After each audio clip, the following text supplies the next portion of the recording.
Vamos a orar. Señor Jesús, te damos gracias por tu amor, te agradecemos tu fidelidad y oramos, Señor, para que tú en esta mañana nos hables por tu palabra, nos enseñes, Señor, y nos animes, nos consueles, nos fortalezcas, Señor, por ella. Que tu Espíritu Santo, Señor, esté hablando a los corazones, Señor, en este día. Damos gracias, Señor, por la bendición que tú nos das, Señor, por la vida eterna que tenemos y la seguridad de que un día vienes por nosotros, Padre. Te adoramos y exaltamos, Señor, en esta mañana. Y háblanos, Señor, te lo pedimos. En el nombre de Jesús. Amén. Amén. Buenos días.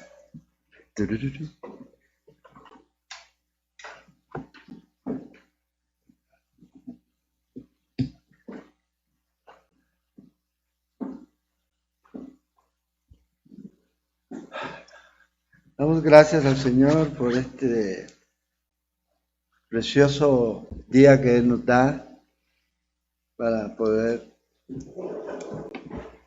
reunirnos a partir de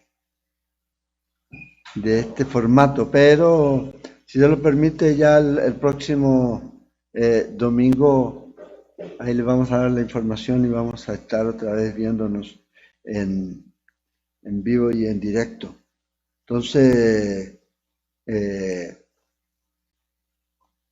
agradecer al Señor, nada más, por la vida, la salud y las bendiciones que Él nos da. Hoy día vamos a continuar con nuestro estudio de Apocalipsis, capítulo 2, versículo 8 al 11 en esta mañana.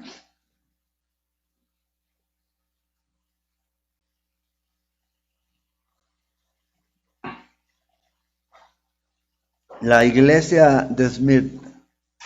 Ha llegado carta a la iglesia sufrida. Esta es una de las cartas que son o fueron escritas para esta iglesia, y una iglesia que vivió gran persecución.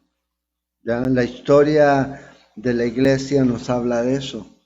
Desde el año 100 en adelante hasta el 313 o 315, hubo periodos de persecución bastante fuertes y severos. Según historiadores, murieron más de 6 millones de cristianos durante ese periodo. Y vamos a ver que esta iglesia es una iglesia en la cual podemos aprender ¿ya? El ejemplo de fidelidad en medio de la persecución y en medio del sufrimiento. Y como les dije el domingo anterior, estábamos ahí hablando de esta división rápida de las iglesias y cómo se aplica este mensaje en 4 formas: a la iglesia histórica, a la iglesia que es original, dentro de estas que estaban aquí en Asia Menor, desde esa antigua ruta postal que existía. Nos movimos de Éfeso y ahora nos vamos a Esmirna y así vamos a ir Pérgamo y vamos a ir moviéndonos. Se puede también aplicar en una forma práctica en todos los problemas, todas las dificultades, todos los desafíos que estas iglesias presentaron son los que nosotros estamos sufriendo o probablemente vamos a sufrir. Y desde una manera personal podemos también tomar esta enseñanza para nosotros. Como dice, cada carta termina con: el que tiene oído oiga lo que el Espíritu dice a la iglesia.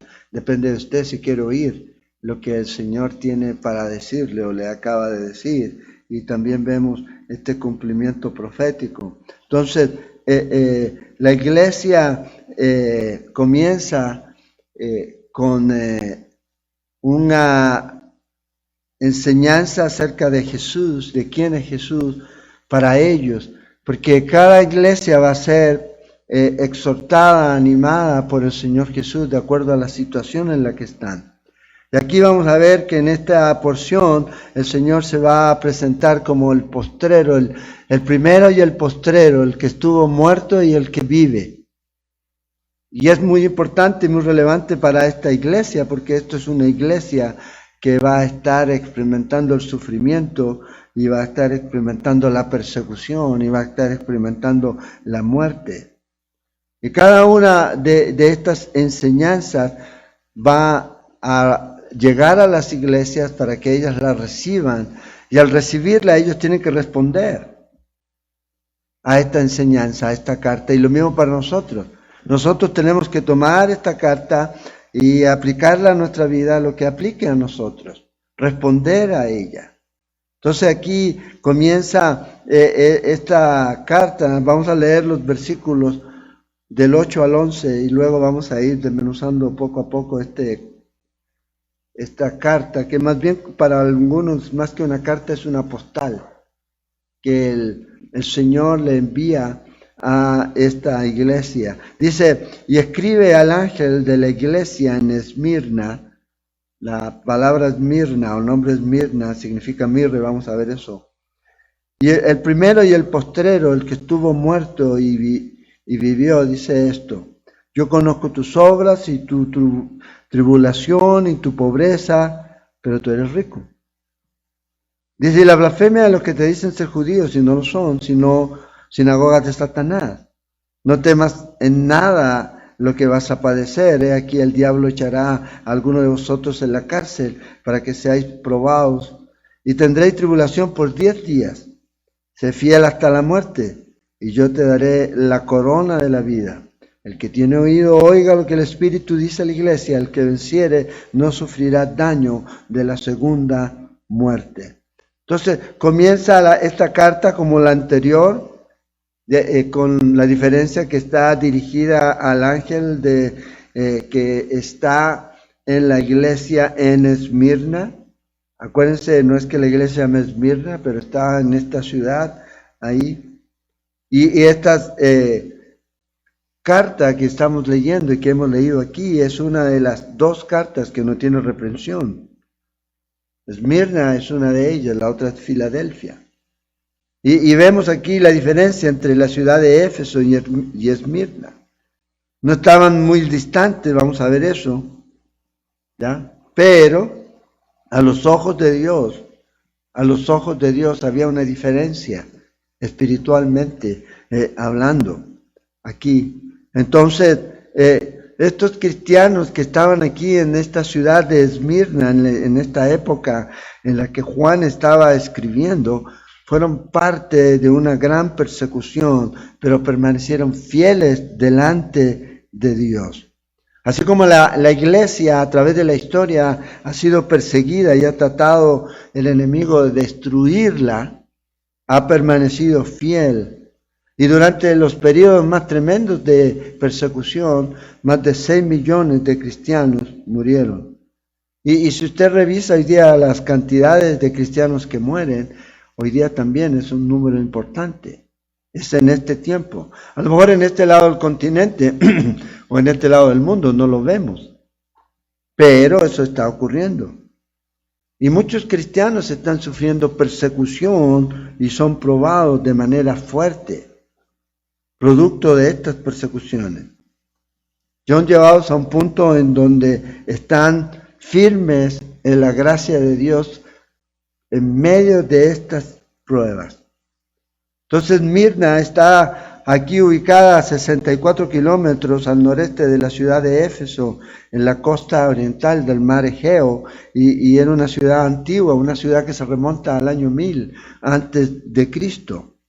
Una ciudad que había sido arrasada y levantada, arrasada y levantada, pero la última reconstrucción o la reconstrucción más grande fue hecha por uno de los generales de Alejandro el Grande. Lisimaco levantó esta ciudad y la dejó espléndida. De hecho, los ciudadanos se captaban de que ellos estuvieron muertos, pero ahora estaban vivos como ciudad. Era una de sus formas de decir que ahora esta era una ciudad grande e importante. Para muchos, la ciudad más hermosa de toda Asia Menor. En uno de sus montes, en una de sus colinas, la colina de Pagos, que es una de las colinas importantes, existía ahí una corona. Se le llamaba la corona de Esmirna. Para muchos puede ser asociada o alude a la corona que menciona aquí Juan, a esta corona de vida. También se menciona a esta ciudad como lugar de nacimiento de Homero, no de Homero Simpson obviamente, sino de Homero, el poeta griego, ¿verdad? Gran Homero, probablemente él nació aquí. Y fíjense lo que nos dicen algunos historiadores de esta ciudad. La ciudad de Asia, de todas las ciudades de Asia, Esmirna era la más encantadora, dicen. Se llamaba el adorno de Asia, la corona de Asia y la flor de Asia. Era una ciudad libre. Se le concedió este estatus a esta ciudad bajo el régimen de Tiberio César, el emperador romano, entre el 14 y el 34. Entonces era una ciudad bastante importante. En lo religioso también era importante. Fíjense, en el 195 a.C. fue la primera ciudad del mundo en erigir un templo a la diosa Roma. En levantar un templo para esta diosa fue la primera del mundo. Ahora, dentro de la ciudad existían templos para lo que usted quisiera, para el Dios que usted quisiera, para Afrodita, Apolo, Cibeles, Esculapio, Némesis, Zeus. También tenía estadios, bibliotecas, teatros públicos, y al tiempo de Juan, más o menos tenía una población de 200,000 habitantes. Ahora, otra cosa que es interesante en cuanto a lo religioso de esta ciudad es que aquí es donde comenzó el culto al emperador romano. En el año 26, cuando las ciudades de Asia, 11 ciudades de Asia, se disputaban el edificar el templo a la divinidad de Tiberio, Esmirna fue elegida. Esmirna fue la favorecida por encima, inclusive de Éfeso, que era la más grande. Y aquí por primera vez se le comenzó a llamar a César y se le reconocía a César como Dios. Aquí es donde ellos decían César es Señor. Y esto es por primera vez se comenzó a proclamar aquí en este lugar. Otra de las cosas que es importante y para que usted se dé cuenta lo difícil que era ser cristiano en ese tiempo y especialmente en esa ciudad, era una ciudad leal a Roma. Los habitantes eran leales a Roma y a venerar a los dioses romanos y en especial a César. Pero a la vez también existía, y aunque ustedes no lo crean, un grupo importante, una comunidad importante de judíos. Entonces, vivir como creyente y reconocer el señorío de Jesucristo en ese tiempo, en esa ciudad, era bastante complicado. Se hacía bastante difícil.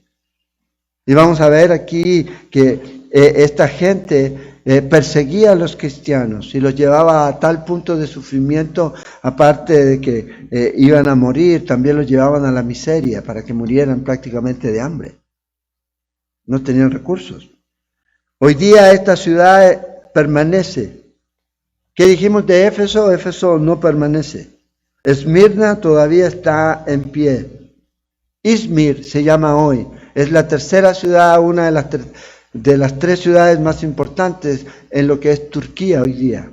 Y hay un grupo de cristianos. Pequeño, pero todavía existe un grupo de cristianos.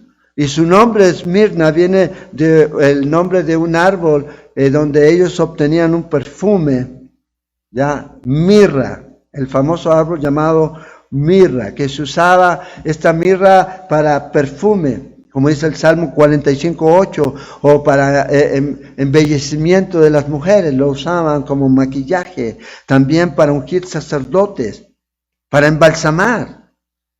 Jesús fue embalsamado. De hecho, uno de los regalos que le dieron a Jesús, ¿se acuerdan? Estos hombres que vinieron del oriente, fue mirra. Y esta también se usaba como un anestésico, como una forma para aliviar los dolores. Entonces, Mirra o Esmirna era un lugar en donde se podía obtener, y el nombre lo tenían de este árbol, donde obtenían perfume, medicina o aceite. Ahora, era amargo al paladar. Para que realmente pudiera tener y producir un grato olor, tenía que ser molido, tenía que ser golpeado, tenía que ser machacado.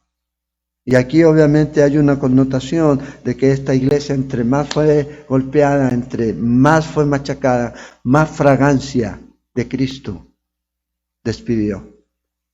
A veces queremos que Cristo salga de nosotros, pero no queremos sufrir por Cristo.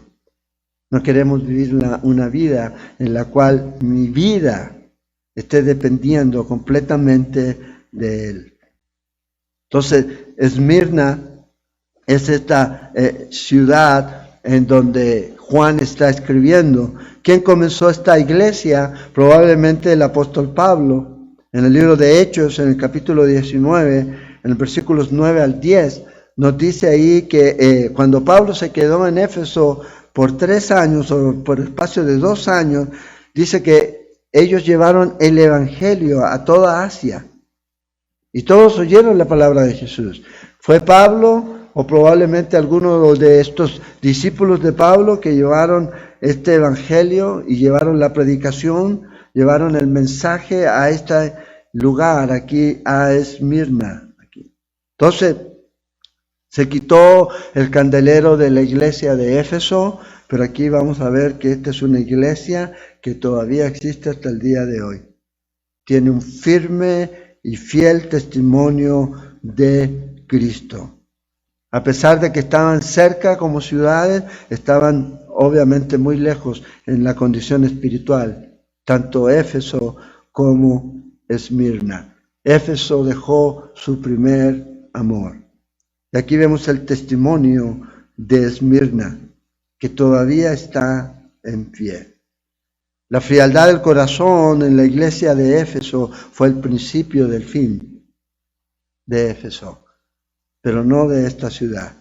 Y que tampoco, y ojalá no sea el principio del fin de nosotros, cuando comenzamos a enfriarnos, cuando comenzamos a dejar nuestro primer amor. Aquí, versículo 8, fíjate lo que el Señor les recuerda a ellos. Siempre es importante ver qué es lo que nos recuerda el Señor a nosotros. ¿Quién es el Señor para nosotros? Y aquí nos dice, escribe al ángel de la iglesia en Esmirna. El que está escribiendo es el primero y el postrero. Acuérdense, Cristo ya se había revelado a Juan en el capítulo 1. Lo mismo está usando aquí en el versículo 17 del capítulo 1. Es la misma referencia aquí. El que estuvo muerto y vivió dice esto. Este es el título que está usando aquí Jesús para mostrarse a esta iglesia. Y habla de ese carácter eterno, el primero y el postrero. Ya miramos esto, que pertenece este título solamente al Señor, a Jehová, de acuerdo a Isaías. Entonces, ¿quién es Jesús? Es Jehová, es Dios, la segunda persona de la Trinidad. Dice, este es el primero y el postrero. O sea, tengo todo en control. Nada de lo que les va a ocurrir, nada de lo que les pueda ocurrir se escapa a mi conocimiento. Pues yo estoy desde el principio y al final y tengo control de todo lo que está en el medio, todo lo que está ahí. Pero también les dice y les recuerda que Él estuvo muerto. Dice, el que estuvo muerto y vivió. Y el Señor está escogiendo esto para comunicarse con ellos. Versículo 18 del capítulo 1, Juan nos mostró eso. Ellos necesitaban reconocer y recordar que estaban sirviendo al Señor resucitado, al Señor que había vencido la muerte. No un Señor muerto, un Señor que tenía poder sobre la muerte, a uno que sufrió todo hasta experimentar la muerte. Y esta iglesia y estos creyentes iban a pasar por lo mismo. Muchos de ellos. La muerte no puede detener a su pueblo. Y esto es lo que el Señor les está diciendo a ellos aquí. Hay muerte, pero hay resurrección. Hay victoria. y la victoria está en Cristo Jesús. Y esto es lo que vemos a través de esta carta, de este esmirna, de este mirra, de este perfume que se usaba también para embalsamar cuerpos. La identificación aquí no es tanto con la ciudad, es más directamente con la iglesia que estaba en esta ciudad. Una iglesia sufrida, una iglesia perseguida. Y Jesús les dice a ellos, quiero que ustedes sepan esto. Yo estuve en el mismo lugar en donde ustedes van a estar. Sufrir, padecer y morir. Y yo vivo. Y si yo vivo, ustedes también viven. Es la promesa que el Señor nos ha hecho en la Escritura. En Juan, en capítulo 14, el versículo 19, porque yo vivo, dice Jesús, vosotros también viviréis. Aquí vemos la identificación. Vive y sigue viviendo. Y esta es la promesa que el Señor hace, y esta es la esperanza de la resurrección, que la muerte no es el fin.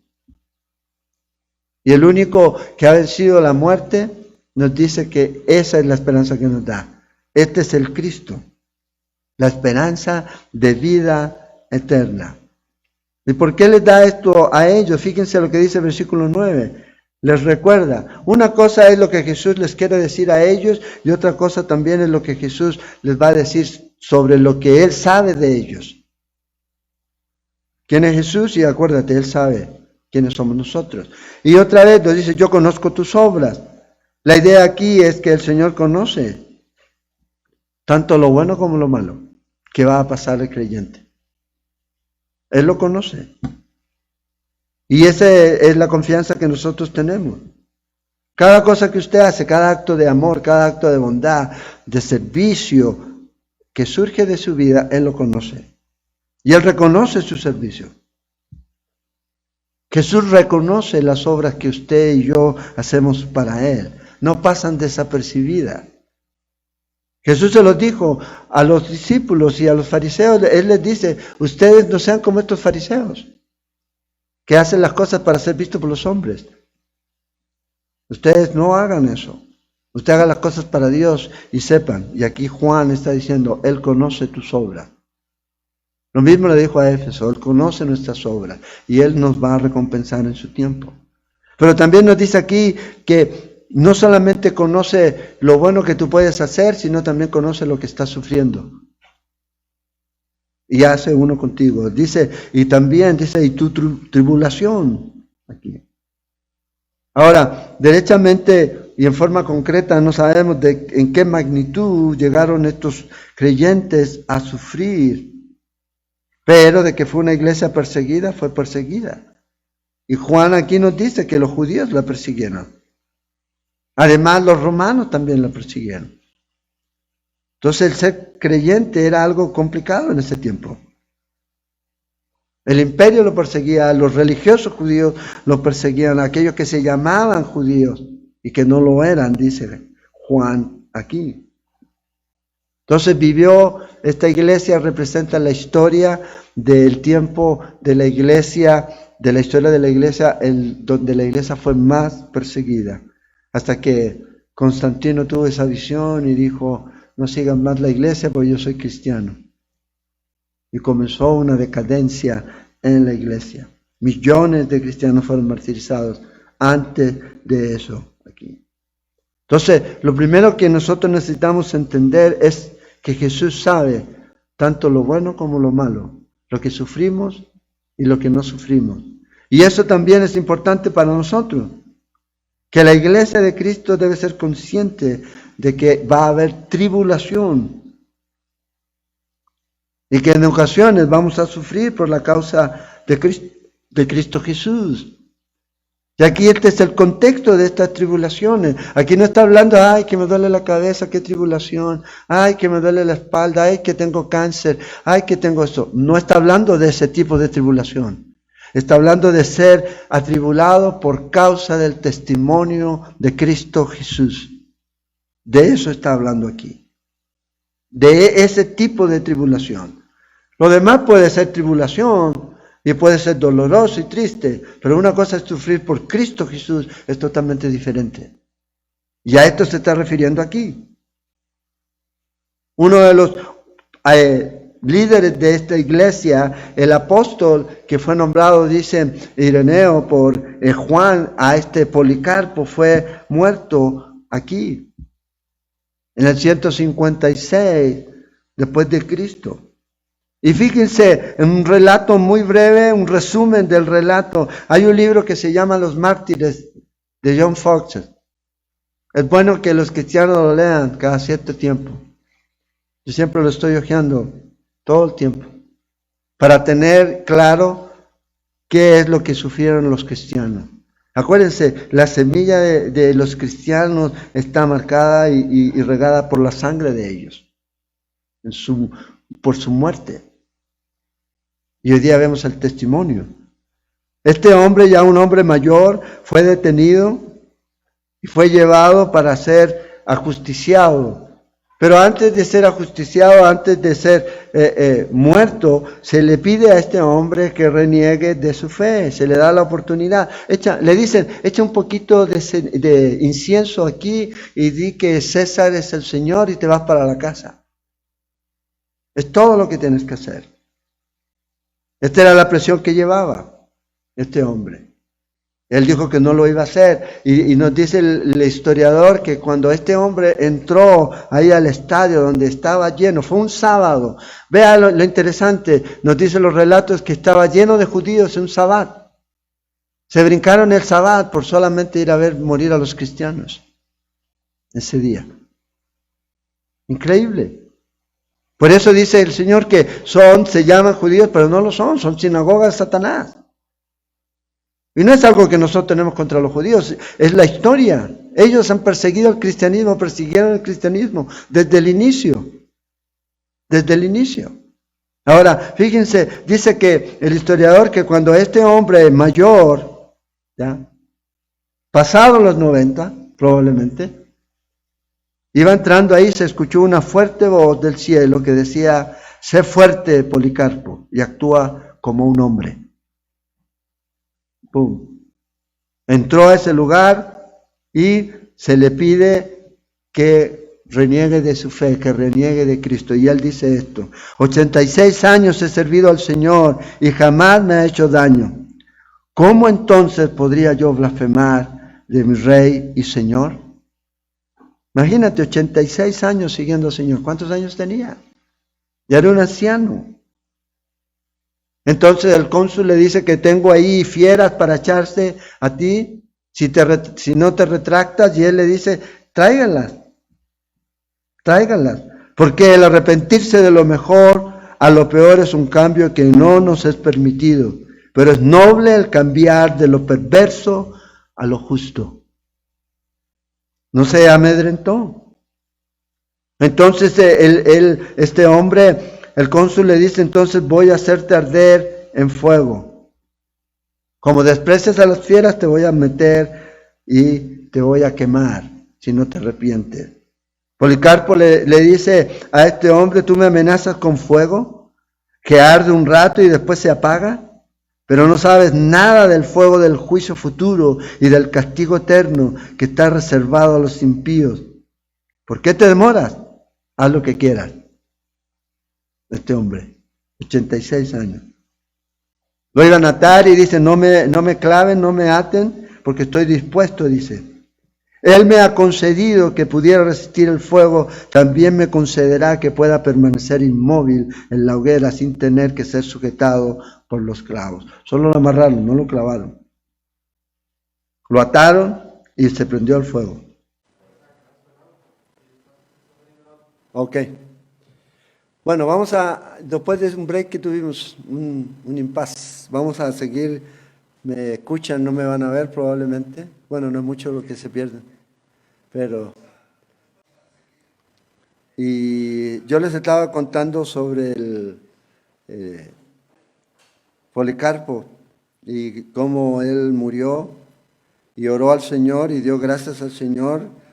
Y la oración que él hace es esta: Señor, te doy gracias por haberme considerado digno de este día y de esta hora para que pueda ser parte del número de mártires que morirán por Cristo. Entonces, una vez que eso ocurrió, fue quemado.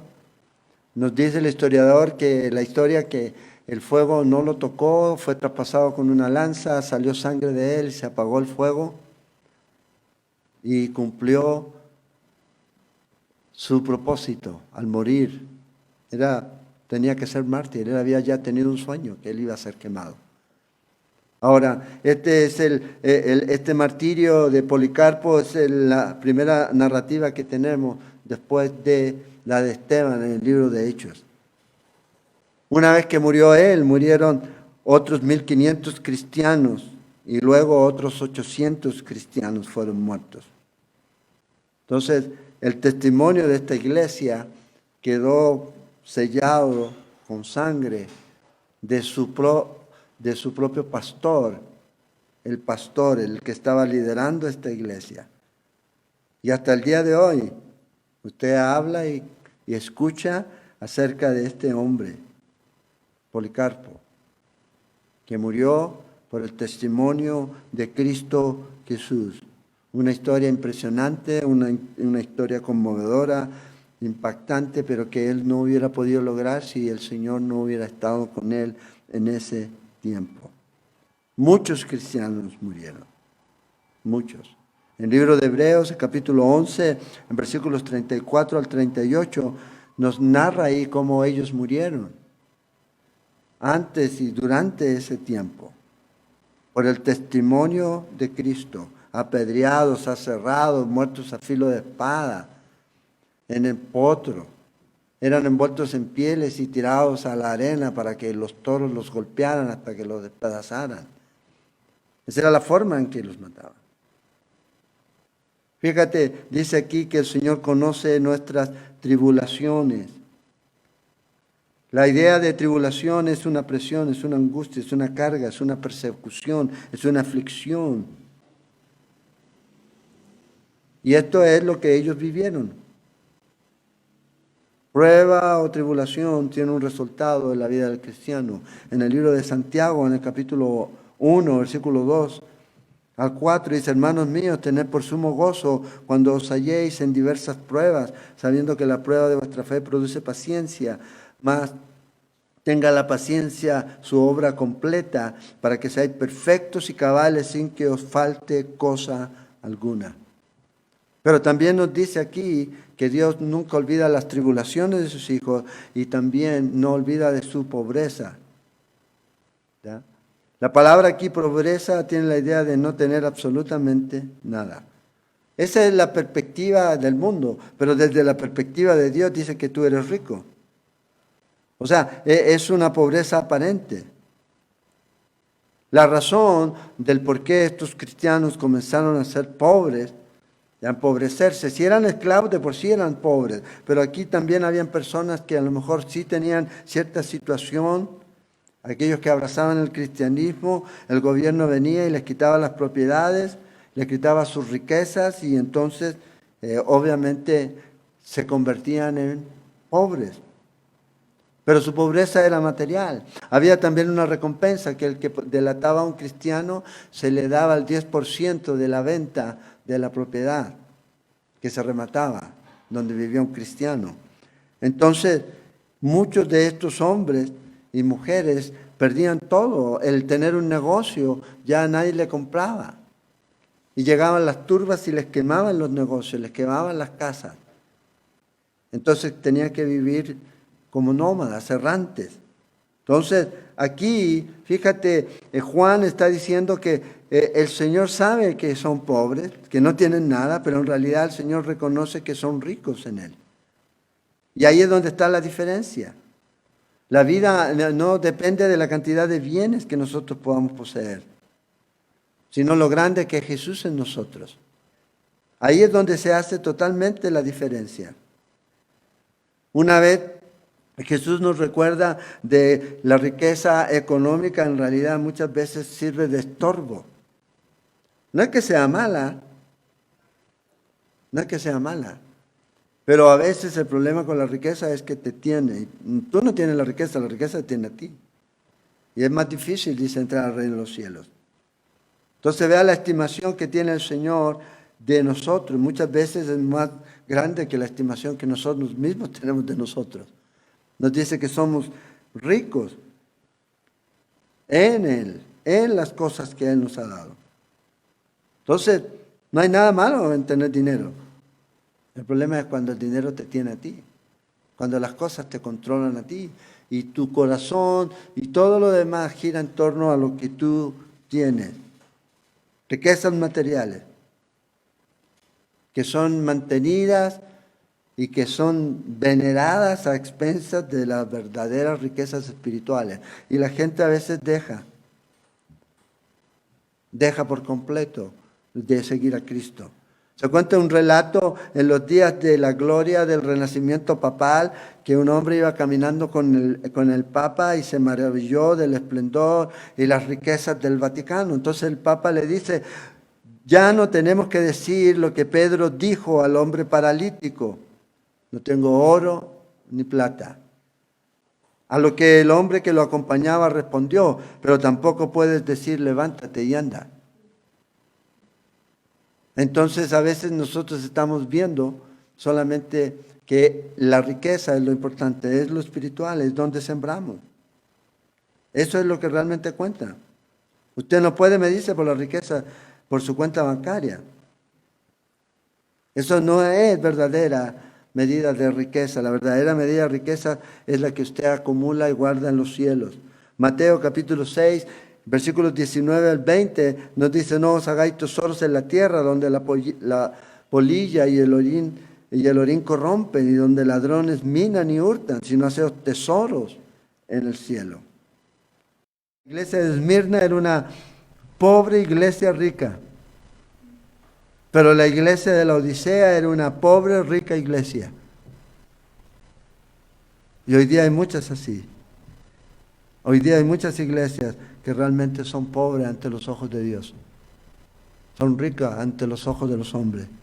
También nos dice aquí que había blasfemia de los que se dicen ser judíos y no lo son. El Señor las conoce. Sino sinagogas de Satanás. Ve a los judíos de la ciudad. Levantaban calumnias, difamaban a los cristianos. Y aquí se refiere a aquellos de raza judía que no eran verdaderos hijos de la fe de Abraham. Dice que son sinagogas de Satanás, adversario. El diablo, que es el equivalente en griego. Y quiere decir que es un calumniador, un difamador.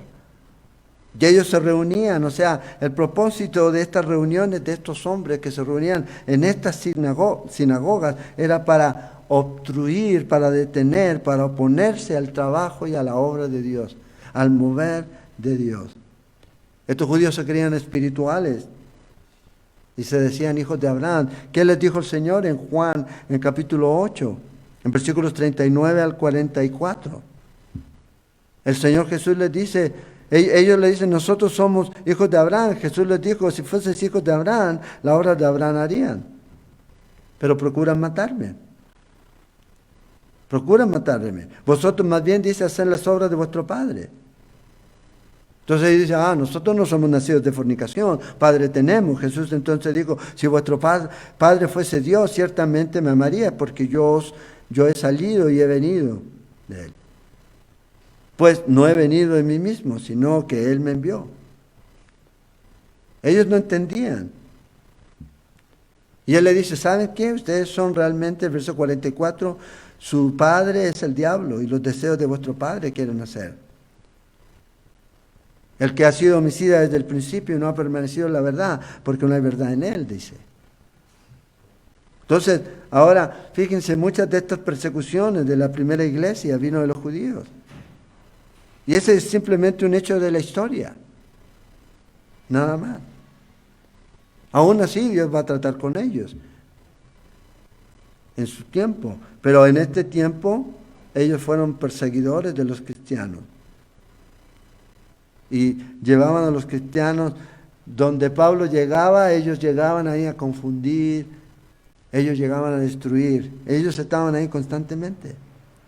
Entonces fíjense, esta persecución es obra de Satanás, pero Satanás usa instrumentos humanos. Y estos instrumentos humanos aquí eran estos judíos. que levantaban calumnias. Decían que los cristianos eran caníbales, que los cristianos eran inmorales, que los cristianos eran pirómanos, que los cristianos eran ateos, porque no creían en otros dioses, que los cristianos eran desleales, que los cristianos estaban destruyendo las familias.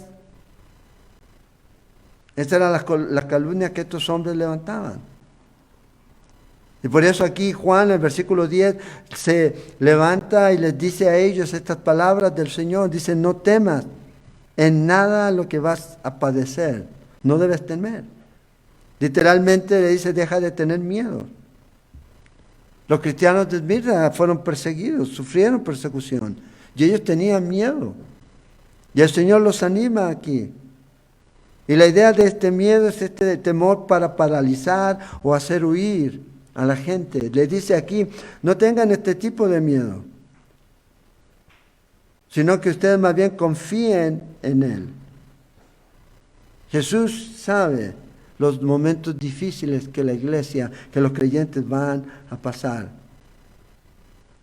Y podemos a veces sentir temor, pero lo que no es, nunca debemos volver atrás por temor. Paralizarnos por temor. ¿Qué ha pasado hoy día? Muchos cristianos han parado, se han estancado en su vida por temor. Dice el Señor, no tema, confía en mí, yo estoy en control. Voy a vencer, es lo que Él dice. Yo sé lo que ustedes van a padecer, yo sé lo que ustedes están padeciendo y yo sé lo que ustedes han padecido, pero estén confiando, porque yo estoy con ustedes. Entonces, prueba de nuestra fe es que usted y yo nunca vamos a escuchar de Jesús que todo nos va a ir bien, que todo va a salir como cama de rosas. No. ¿Qué dice Jesús? En Mateo capítulo 5, en versículos 10 al 11, en el sermón de las bienaventuranzas, dice, bienaventurados los que padecen persecución por causa de la justicia, porque de ellos es el reino de Dios. Bienaventurados sois cuando son vituperados por causa de mí, cuando os persigan, cuando levanten falsos testimonios, mintiendo. Eso es parte. Eso es lo que Jesús quiere que nosotros sepamos en este tiempo, que puede existir la posibilidad de que podamos sufrir este tipo de persecución. A lo mejor uno lo ve muy lejano, pero puede ser. Porque cada día que vemos que todo lo que está ocurriendo, el globalismo y el freno al globalismo es el cristianismo, no la Iglesia Católica. La Iglesia Católica está envuelta en todo este sistema. Es el cristianismo protestante, los evangélicos. Están ahí. Y tarde o temprano van a tratar de acallarnos, de encerrarnos, de que no nos congreguemos más, de que estemos separados. Nos van a vetar por las redes sociales. Eso va a ocurrir. Y la gente dirá, bueno, total, mientras no afecte mi vida y pueda seguir trabajando, pero después puede seguir el otro paso. Usted cristiano no puede trabajar aquí. No hable de Jesús. Entonces, si yo no puedo hablar de Jesús, entonces ¿de qué voy a hablar? Es necesario obedecer a Dios antes que a los hombres. ¿Y qué va a traer consigo eso? Persecución. El Señor dice, yo sé de dónde viene el sufrimiento. Yo sé cuál es la fuente de este sufrimiento. Fíjate lo que dice aquí en el versículo 10. He aquí el diablo. Y a veces nosotros los cristianos, en donde usted esté escuchando esto, se nos olvida eso, pensamos que es el hombre, es el diablo que está detrás de todo esto. Él está orquestando todo esto. Y está usando a estos instrumentos, a estos hombres. Dice que el diablo va a echar a algunos de vosotros a la cárcel para que seáis probados y tendrán tribulación por 10 días. O sea, el corazón del sufrimiento del cristiano aquí es Satanás. Él está detrás de todo esto. Usa estos instrumentos humanos. Y aquí vemos que Dios permite, Dios está en control. Dios permite que el diablo pueda actuar así. Este calumniador. Y lamentablemente hay muchos creyentes que están cerrados a esta realidad. de que esta es una guerra espiritual, de que esta es una guerra en la cual no es contra carne y sangre, sino que es espiritual, los poderes que están detrás de toda esta gente que está promoviendo todas estas agendas es del mismo infierno. Agendas que van en contra de la moral, en contra de la vida, en contra de todo aquello que Dios nos ha dejado. Él está detrás de eso. Y lamentablemente hoy día los cristianos están aprobando esto en vez de rechazarlo con su vida. ¿Qué cristianos son? Cuando vamos a aprobar cosas que van a favor del aborto, cuando vamos a aprobar cosas que van a estar a favor de matrimonios que tienen que ver, nada que ver con el origen, con lo original, hombre y mujer. Cuando están aprobando cosas que al final van a cortarle su libertad de poder expresarse libremente. Son probados y esto viene de Satanás mismo. No nos cerremos a eso. Por eso esto es espiritual. Por eso el Señor les dice, yo sé lo que van a pasar. Y yo permito que la iglesia sea aprobada. Eso es lo que Él está diciendo. Porque la prueba produce paciencia y la paciencia edifica. Y cuando somos edificados se está construyendo el carácter. Y eso es lo que vemos a través del Antiguo y Nuevo Testamento. ¿Qué le pasó a Pablo? ¿Qué le pasó a Pedro? ¿Qué le pasó a Juan? ¿Qué le pasaron a los discípulos? Fue todos perseguidos. Vean el Antiguo Testamento, Daniel, sus amigos, José, persecución. Dice, y tendrán tribulación por 10 días. Hay algunos que se refieren a esto como 10 días literales, o hay otros que dicen que se refieren a las diferentes etapas en las que el cristianismo fue perseguido durante ese tiempo, durante 10 persecuciones severas que hubieron sobre el cristianismo. Grandes persecuciones. La peor fue la de Diocleciano. Fue una persecución tremenda. Pero dice, yo sé, fíjense qué interesante, Dios dice, no se preocupe, el tiempo es limitado. Todo está en control. No vas a sufrir más de lo que necesites sufrir. ¿Qué debemos ser nosotros? Dice, sé fiel hasta la muerte y yo te daré la corona de la vida. La fidelidad es una de las actitudes más apreciadas por Dios. Él es fiel, aunque nosotros a veces no permanecemos fieles. El cristianismo requiere hombres y mujeres fieles. ¿Y cómo se prueba la fidelidad? No cuando todo va bien, se prueba cuando vienen las dificultades. Y la fidelidad se prueba no solamente en etapas en tu vida, sino que a veces se puede llegar a probar en donde vas a tener que dar tu vida por Cristo. Por eso les dice aquí, el cristiano debe ser fiel. Y continuar siendo fiel hasta la muerte. Y va a recibir, dice aquí, esta corona de vida, este premio, este estéfanos, esta corona que el Señor le va a dar. No la vida eterna, porque ya la tenemos, sino un premio. Esa es la corona que recibían los que ganaban las carreras. Entonces, fíjense aquí, el cristiano debe entender que este es el reconocimiento que le está esperando al final. Cuando termina el camino. Pablo dice en Filipenses 3, en versículos 13 a 14, hermanos, yo mismo no pretendo haberlo ya alcanzado, pero una cosa hago, olvidando ciertamente lo que queda atrás y extendiéndome a lo que está delante, prosigo a la meta, al premio del supremo llamamiento de Dios en Cristo Jesús. Entonces, a veces vamos a tener que dar nuestra vida.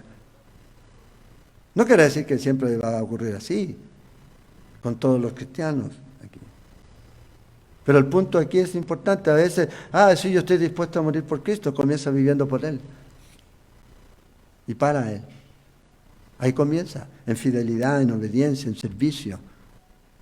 En valentía. Sirviendo al Señor. Jean Elliot dijo, no es tonto aquel que entrega lo que no puede retener para obtener aquello que no puede perder. Hay algo que podemos perder. Esta vida física sí, pero tenemos vida eterna. En Cristo Jesús. Todo cristiano debe estar siempre dispuesto a dar su vida por Cristo si las circunstancias así lo exigen. La pregunta es, ¿cómo puedo? ¿Cómo yo podría sufrir, incluso morir por Jesús? Yo creo que esta pregunta tiene dos lados de respuesta. Una, la fidelidad de Dios.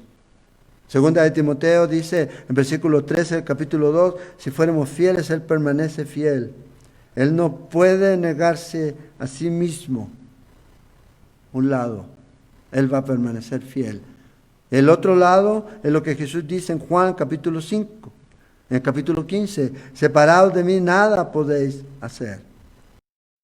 ¿Trata de hacer el enemigo hoy día? Trata de que no seamos fieles. ¿En qué? Empezar en cosas pequeñas. Total, no es tan importante. Pero si no somos fieles en cosas pequeñas, ¿cómo vamos a ser fieles en cosas más grandes? Entonces, cuando llegue el momento de que usted y yo tengamos que a lo mejor dar nuestra vida por Cristo, en poner nuestra vida por Cristo, usted debe saber que cuando llegue ese momento de morir, usted va a encontrar la fuerza que necesita justo en Él. Solo en Él. Y en el tiempo justo. No antes, no después. Entonces, ay, es que ahora tengo tiempo. Pero cuando el Señor te llame a esa posición, si el Señor lo quiere así, Él te va a dar la fuerza en Él. Y fíjate, termina aquí, dice: el que tiene oído, oiga lo que el Espíritu dice a las iglesias. El que venciere no sufrirá daño de la segunda muerte. Hay una responsabilidad ante el mensaje. Ve aquí es lo que el que tiene oído, oiga lo que el Espíritu dice a la iglesia.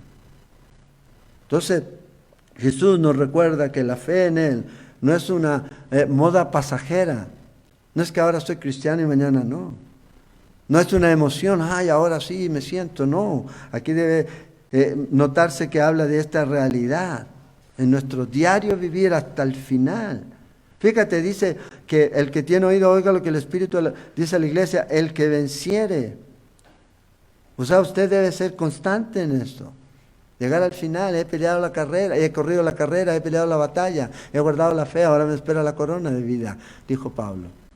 De la misma manera, hasta el final. Y dice que esta persona no sufrirá daño en la segunda muerte.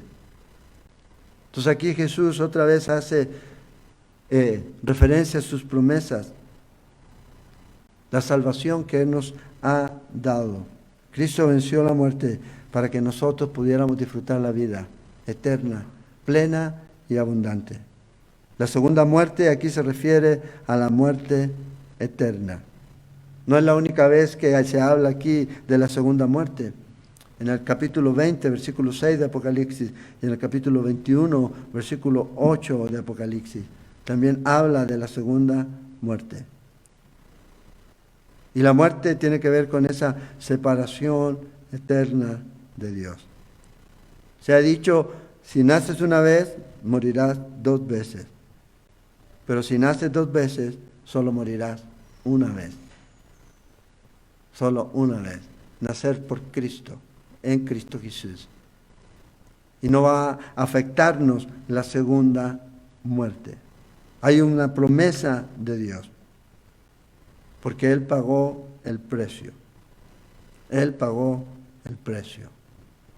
Déjame cerrar este estudio con 4 cosas que nos deja el sufrimiento en la vida del creyente, o debiera dejarnos en la vida del creyente. Primero, es la prueba de nuestro amor por el Señor. Lo primero, va a revelar la realidad. No a Él, sino a nosotros.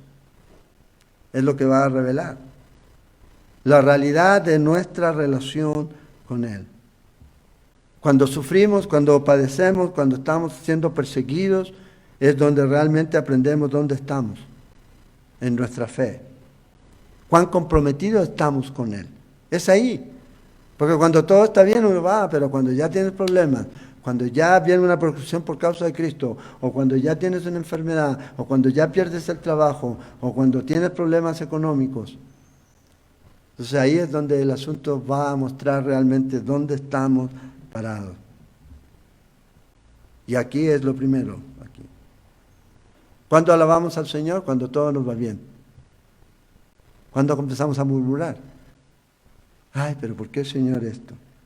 ¿Por qué, Señor, aquello? Lo segundo que aprendemos acerca cuando nos toca sufrir, nos va a ayudar a tener compasión por otros. Compasión unos por otros. El vínculo especial que se crea con alguien que ha pasado, que ha vivido lo mismo que tú. En diferentes áreas Dios te ha puesto ahí para que ministres, seas consuelo uno a otro. En 2 Corintios, el capítulo 1, en versículo 3 dice: bendito sea el Dios y Padre de nuestro Señor Jesucristo, el Padre de misericordia y Dios de toda consolación, al cual nos consuela en todas nuestras tribulaciones, para que podamos también nosotros consolar a los que están en cualquier tribulación. Deja de lamerte las heridas y comienza a consolar a otros. No es solamente para que se compadezcan de ti, sino para que tú también puedas ministrar y ayudar y consolar a otro. Él quiere usarnos en la vida de los demás, pero si yo estoy solamente todo el tiempo así, ay, pobrecito yo, nunca va a poder ser. ¿Ha experimentado divorcio? Usted puede ayudar a alguien que lo está experimentando. ¿Ha experimentado a lo mejor tratamiento de conducto de muela? Usted entiende a los que sufren eso, ¿verdad? Ay, ay, ay. Bueno, lo mismo, en cualquier área en su vida, usted puede ser de bendición, de ayuda para ministrar a otros, consolar a otros en las tribulaciones, por medio de la consolación con que nosotros somos consolados en Cristo Jesús. La tercera cosa que los tiempos de sufrimiento pueden hacer en nosotros, nos dan una posición para recibir la revelación del Señor, en las circunstancias en las que nosotros estamos. Aquí, por ejemplo, el Señor se reveló a ellos. El que estuvo muerto pero está vivo. El primero y el postrero. Él está revelándose a ellos aquí. Él les dice: esto es lo que yo he sufrido y yo estoy con ustedes. Entonces, cuando sufrimos, estamos más abiertos en nuestro espíritu para escuchar a Dios, para recibir esa revelación que Él tiene de nosotros, para nosotros, en medio de esta tribulación. Recordar cuánto nos ama el Señor. Y por último, el sufrimiento brinda la oportunidad de presentar el poder y la provisión de Dios al resto del mundo.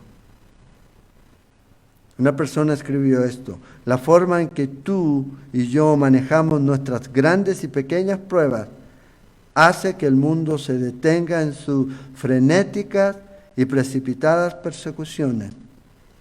Nuestra respuesta piadosa a esos obstáculos y perplejidades en nuestras vidas literalmente patea las muletas psicológicas desde debajo del escéptico. El incrédulo ya no puede negarse a enfrentar la realidad de nuestra fe. ¿Cuándo?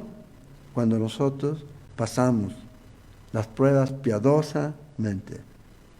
Su vida de sufrimiento se va a convertir en una plataforma para que el Señor sea glorificado. ¿Es el Señor glorificado en su vida, en todo? A través de las pruebas somos purificados. A través de las pruebas, los sufrimientos, somos más como Jesús. A través de las pruebas nos volvemos más testigos de Jesús. Ese es el proceso. Recuerde, la sangre de los mártires ha sido la semilla de la iglesia. ¿Cuántos meses llevamos con este asunto del virus chino? ¿Cuál ha sido el resultado de esta crisis mundial? Positivo, el Evangelio sale por todo el mundo. Aquí a veces tenemos problemas con el Internet, pero el Evangelio sale por todas partes. Millones de personas se salvan. La iglesia ya no necesita una mega iglesia. ¿Por qué? Porque en cada lugar en donde hay un iPad, un teléfono, una cámara, por sencilla que sea, sale la predicación del Evangelio. Dios redujo, trajo la sencillez otra vez, para no perder eso. Pero, ¿qué otras cosas produjo esta crisis? Habrá aquellos que alguna vez asistieron a la iglesia que nunca regresarán. nunca regresarán. Aquellos que estaban construyendo iglesias han quedado ahí a medio camino. A medio camino. Por eso es importante que la iglesia cambie de ropa. Este es el tiempo de cambiar de ropa y de vestirse de humildad y de Cristo. Vestirse para la batalla. Y no caer en el juego que a veces la gente se escucha, es que tengo solo una vida. Hay que vivirla. Eso es egocéntrico, narcisista y fatal. Totalmente. Y hay muchos cristianos que están así, egocéntricos, narcisistas y fatales. Viviendo su vida. Esa gran filosofía, que no es nueva. ¿Qué dice el libro de Isaías? Comamos y bebamos que mañana moriremos. No hay nada más que hacer. Entonces, ¿a quién o qué gran filosofía tú estás siguiendo hoy día en tu vida? En medio de las pruebas, en medio de las tribulaciones. El Señor te dice, no temas, para de temer. Yo sé lo que tú pasas, yo sé lo que tú sufres, yo sé lo que va a venir. Confía en mí. Sé fiel testigo, inclusive hasta la muerte. Hasta la muerte. El Señor de tu vida es Cristo. Si el Señor de tu vida es Cristo, Él te va a dar la fuerza para hacerlo. Oremos. Señor Jesús, te damos gracias por tu amor, gracias por tu fidelidad. Y oramos, Señor, para que tú nos ayudes a poder discernir en los tiempos en los que estamos. Ayúdanos, Señor, si es tu voluntad, que el día de mañana, Señor, seamos una iglesia de Esmirna, en medio de persecución, que realmente tú puedas, Señor, tratar con nosotros, fortalecernos. Y ayúdanos, Señor, a estar disponibles para ser testigos, Señor. Que esta crisis que ha ocurrido, Señor, en todas partes, realmente provoque un despertar en mis hermanos y no un dormirse en su fe, sino que los anime, porque tú estás a las puertas, Señor. Que nada hemos sufrido, Señor, que tú no lo hayas hecho primero. Tú, Señor, sufriste siendo inocente, derramaste tu sangre, fuiste humillado, expuesto, pero todo lo hiciste, Señor, por nosotros, para que nosotros pudiéramos tener esperanza y vida eterna. Esa confianza, que pase lo que pase, lo primero que va a ocurrir el día que yo muera, cuando abra mis ojos, es verte sentado en el trono, siendo exaltado. Esa es la confianza que tenemos. Y si no es así, y toca irnos juntos en el rapto, Señor, te veremos en las nubes. Oramos, Señor, para que nos ayudes a que podamos aprovechar el tiempo que nos queda como iglesia en esta tierra, siendo sal y luz, saliendo del salero y realmente salar, preservar y producir ese deseo, esa sed por ti, alumbrando, Señor, siendo luz para aquellos que están en tinieblas, llevando la salud de Cristo a sus vidas. Porque tú eres la luz, Señor. Tú eres la vida y tú eres el camino. Esperamos que esta clase de enseñanza bíblica haya sido de edificación para sus vidas. Le invitamos a compartir este material de enseñanza con aquellas personas que usted discipula. También le invitamos a ingresar a nuestra página web www.ministeriosela.com y a nuestro canal de YouTube Ministerio Sela, donde podrá encontrar mucho más recursos para su aprendizaje.